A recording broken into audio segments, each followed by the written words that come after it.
Amen po ba? God is good. All the time. Yes.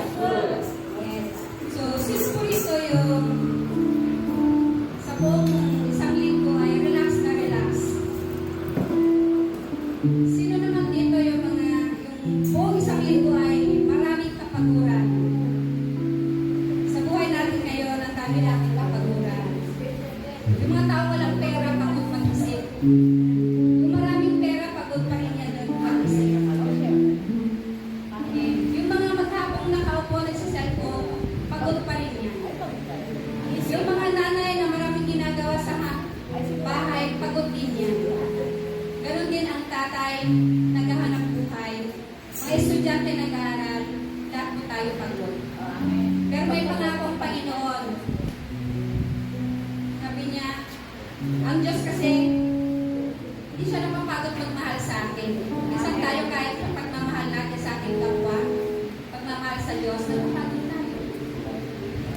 Ay sabi niya sa Matthew, chapter 11, verse 28, "Come to me, all who you are weary and burdened, and I will give you rest. Take my yoke upon you, and learn from me, for I am gentle and humble in heart, and you will find rest for your souls. For my yoke is easy, and my burden is light." Okay, so, bigyan tayo ng isang araw para mamahinga, para magpuri sa Panginoon. Okay, actually dito, hindi po tayo yung audience. Ang Panginoon pang audience ngayon. Tinitignan niya ang ating mga puso. Tinitignan niya ang ating mga buhay. Kung paano tayo magpuri sa Kanya. Which is actually hindi lang dapat Sunday. It is every seconds, every minute, every hour, every day of our lives. 24/7 po yun. Tinitignan tayo ng Panginoon. And minsan hindi tayo aware. Yung kapaguran natin sa iba nating bagay binabaling para ma-relax tayo. Pero sabi ng Panginoon, come to me. Anytime po yan. Lapit tayo sa Panginoon. Amen po ba? Yes. So sa umagang ito, patuloy tayo pagpuri sa Panginoon. Madalangin tayo.